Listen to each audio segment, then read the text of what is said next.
Hey, what's up? It's Bond, and today I'm going to be answering some questions from an email I got from a viewer. First, if you like Mass Effect, if you like gaming in general, if you like gaming speculation, news, and reviews, please subscribe to the channel. Like this video if you do. Comment down below if you have your own thoughts, which you almost certainly will, because I actually need some feedback on this video. Let's get into it.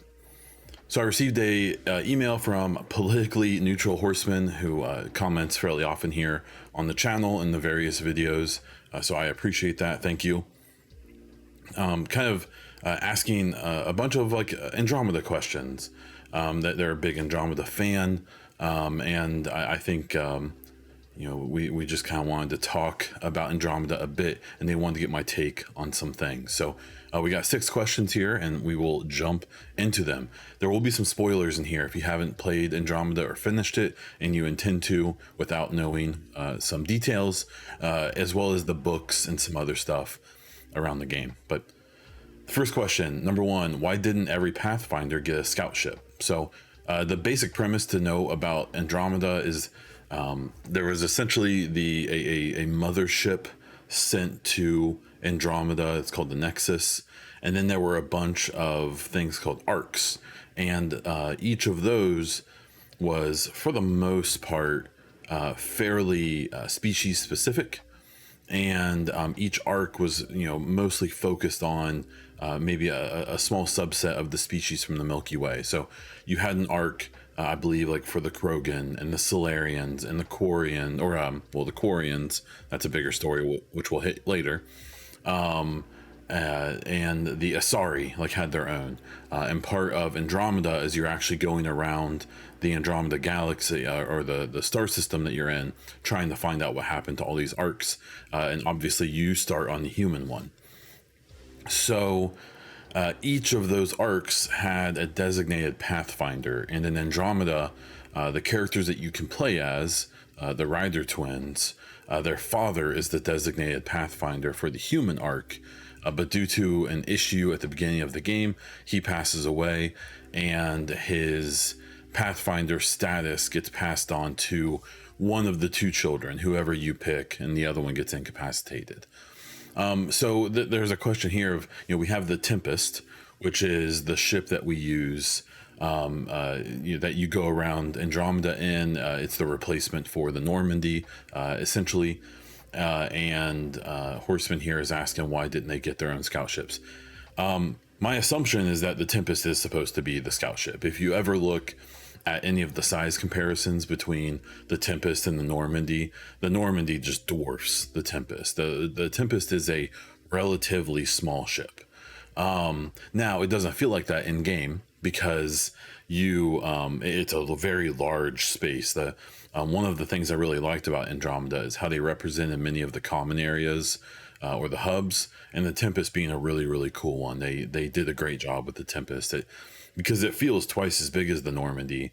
And in the Normandy, in the trilogy, I've always assumed, or that it is assumed, that we are only allowed to explore a really small part of the ship, that there in theory is a bunch of the ship that we never get to actually see. Or it could just be bad, it could have just been a limitation of the trilogy, that they could only make that ship so big and represent so much of it to scale. So I've always just assumed the Tempest was supposed to be their scout ship, apart from the arcs and the Nexus, where like the Normandy had the little shuttles and stuff instead. Horseman did put a update here saying that they found out the answer to this in the books. I haven't read the books, so if you guys know if there is an actual answer to this, please leave it in the comments. Question number 2, who's the benefactor and where are they now? They put an update here too, say, I have no definitive proof, but I know who this is and why they are not showing up in Andromeda. So I'm assuming that's in reference to some theories that people think that, like, the Elusive Man or Liara or the old Shadow Broker, or even the Geth may have been the mysterious benefactor. But in the Andromeda game, this whole mission that gets sent to Andromeda is being funded, we find out, through some story bits and some things that you can collect, by this person called the Mysterious Benefactor. We see some clips of them communicating with Alec Ryder, who's the father of the protagonist, and they mask what species they are, who they are. We never know anything actually about them. And in the next question, we'll talk about Jan Garson, but Jan Garson is a person that it was the face of the Andromeda mission for the initiative. But we find out later they weren't actually in charge of everything, and it was this mysterious benefactor. Now, all the theories I've seen about the elusive man and the Geth or Liara or I think that's all pretty weak. I actually don't believe any of it. I think and I hope that the mysterious benefactor is a character we've never interacted with before, someone who was working in the shadows in some capacity during the trilogy, or at least that's how they'll retcon it. And I'm hoping that in the next game that we actually find out who the mysterious benefactor was, because I have a strong suspicion that the benefactor didn't go on the mission and decided to ride out the Reaper War in the Milky Way. And I bet that in the post Reaper War universe, the mysterious benefactor becomes a power player in the universe or in the galaxy, and that will maybe they may even take some kind of antagonist role. But we'll have to see. I actually don't want it to be the Geth or the elusive man or any of that. That would all be kind of too predictable to me. So hopefully, in my opinion, the mysterious benefactor will be a cool new character that we can learn more about in the next game. Question number 3: who killed or ordered Gian Garson to be killed, and why? There's an update here where Horseman said that they know who did this from the books. I'm not under the impression we actually do know who did it from the books. I actually did a little research on this one, and I know it seems like it's suggested that it could have been Tan, the Solarian, or even Addison, the human that is kind of in charge when you come to prominence, that you have to deal with a lot. From playing the game a few times, picking up at least a decent amount of the lore, and then reading what some people said about the books that you're talking about, it seems like it's not really guaranteed that either one of them. It seems like people especially think that Tan probably wasn't, at fault. That maybe Addison was, because she kind of survived some circumstances that were surprising. At the end of the day, we probably just don't know. You would assume it wasn't the mysterious benefactor, because Gian Garson was basically playing cover for them and pretending to be who they were. And it's not like it would be like a jealousy thing or something, because once they went on the mission, it's going to be hundreds, if not thousands of years, in theory, before any news or updates, or any fame comes of this mission. Especially because you have to wonder how many people may probably forgot this even happened once the Reaper War happened, because of that was probably a bit distracting and time and brain power consuming. So for who killed her, I don't know. I think maybe it was a power play. Maybe there was someone who figured out who the mysterious benefactor was and didn't want basically an agent of them, who Gian Garson probably knew who they were, or at least had a good idea. And maybe people found out, maybe someone found out, maybe that was supposed to be a big thing that was supposed to be addressed in the next game if they made a direct sequel to Andromeda. But I think the theories about Tan or Addison are kind of weak, but they're as good as anything we have. Question number 4: why didn't the Krogan people get their own Pathfinder? I don't know. Seems kind of weird, doesn't it? I don't know. I always felt like that was kind of an odd choice too, because even from playing it a few times, you get to make that choice whether to save, I believe it's like the Krogan Scouts or the Solarian Pathfinder. But I don't believe we ever have any indication or explanation to why the Krogan didn't have one. And so if anyone has that answer, I would happily read it down in the comments, because maybe I missed something and maybe Horseman did too. Question number 5: why is the Tempest not at least armed with defensive weapons? No clue. Makes no sense at all. I understand it's supposed to be like a diplomatic ship, and it's supposed to be like a peaceful, for like first contact procedures and stuff like that, which I think were handled pretty badly in Andromeda. Yeah, I don't understand why they didn't have even defensive weapons. It doesn't make any sense. They have and even like the Nomad has no weapons on it. But you send, all these people who are military affiliated. You send all these weapons. You send, all this capability for offensive weaponry and stuff. But for whatever reason, the ship and the vehicle didn't have it. I don't know. Makes no sense to me. I mean, I get what they were trying to do or trying to message with that, but I don't think it was justified. I think if you went on this kind of a mission, you would absolutely make sure that you have at least some kind of protection, more so than just running away. So, I don't know. Good question.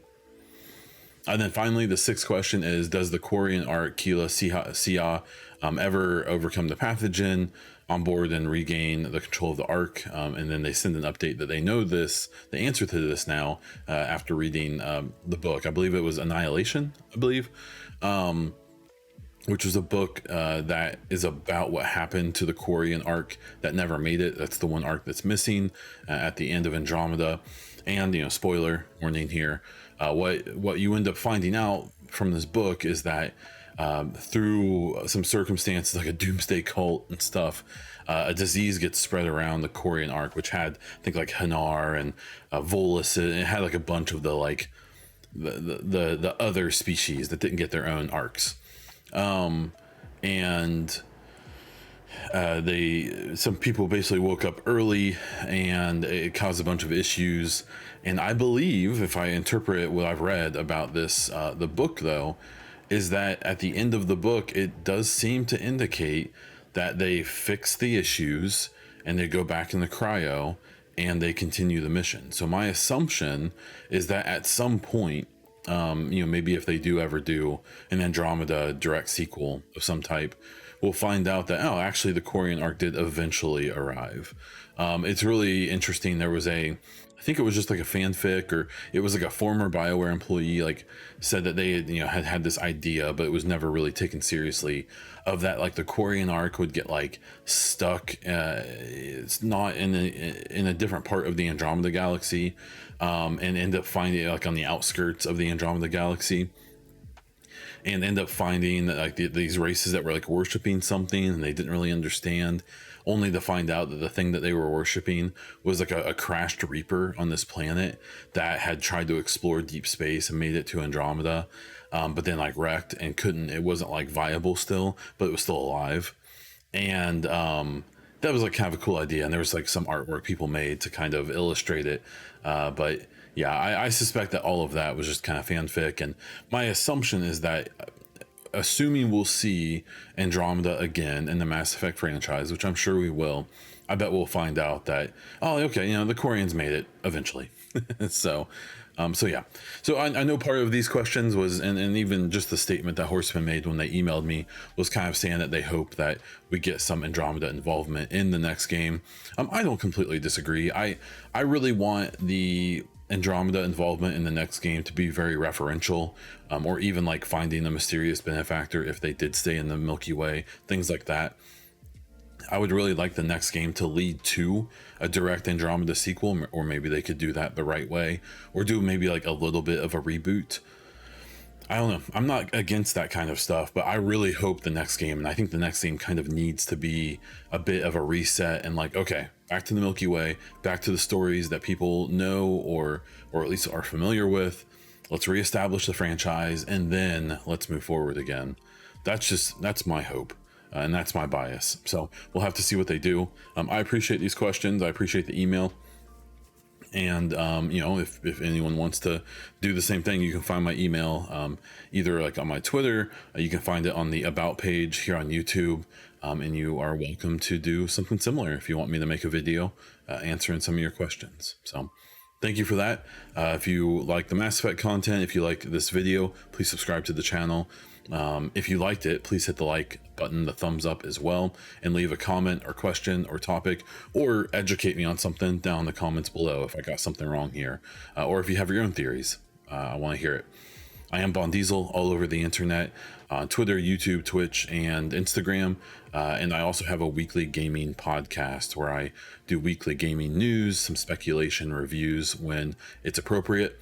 That is called The Echo Cast. It is on all podcast platforms and this YouTube channel.